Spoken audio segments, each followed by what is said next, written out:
زه دا وایم چې نفلیاتو کې تهجد لمونځ کول دا ډېر لوی د برکت والا لمونځ دی.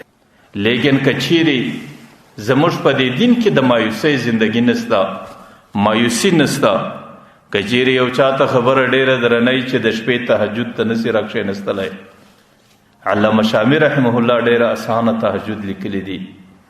کم سے کم چې د ماخستن 4 رکعاته فرض لمونځ دې وکړې، د هغې څه وروسته د ویترو څه مخکې چې 2 رکعاته سنت دې وکړو، د دې سنتو څه وروسته 2 رکعاته لمونځ په نیت د تهجد باندې کوه او دا دعا کوه چې الله ماته توفیق د تهجد نسته چې زه په نیمه شپه کې راپورته سم، زه مزدورکار یم، زه خوار یم، زه ستړی یم، زه د شپې راپورته کېدلی نسم. یا الله زړه مې دا غواړي چې د قیامت په میدان کې د تهجد ګزارانو په صف کې راپورته سم. دغه 2 رکعاته لمونځ علامه شامي وایي الله تعالی دې انسان ته د تهجد په شکل ورلیکي او د قیامت په میدان کې به دی په متهجدینو کې راپورته کېږي. زه دا وایم که دام د سړي په وسه نه کېږي. حکیم الامت حضرت اشرف علی تانوی رحمت الله علیه عجیبه خبره ده.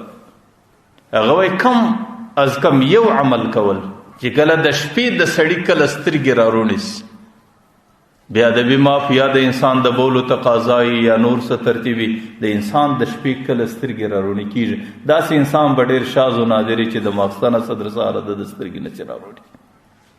ورته چې کله د سترګې راروڼې سوې د لږ غړي دپاره په دې ځای کې سر راپورته کوه، کښېنه، په دې نیت باندې کښېنه چې دا وخت د الله تعالی یو منادي په اسمانو کې ندا کوي. حدیث شریف دی الله تعالی یو ملائکه مقرر کړي. د بعضې روایت دا دی چې الله تعالی په خپله ندا کوي، بعضې وایي د الله تعالی د طرفه یو ملائکه د شپې ټوله شپه غږ کوي، ای خلکو تاسو کې یو سوال کوونکی شته چې موږ د هغې سوال قبول کړو؟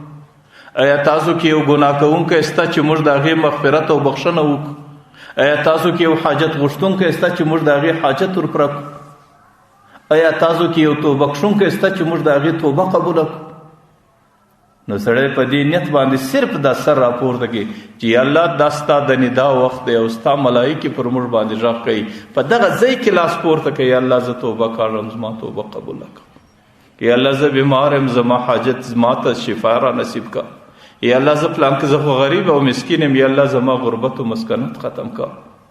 نو په دې وخت کې یو ساعت دعا کول، یو ساعت د الله ذکر کول، که د نور په وسه نه یې پوره کم سے کم 3 ځله دا وایي الله الله الله، بس لا به هم انسان الله تعالی د قیامت په میدان کې د شپې د راپورته کوونکو او د تهجد گزارانو د هغې د لیست د هغې د رحمت او برکت څخه الله تعالی انسان نه امیده کوي.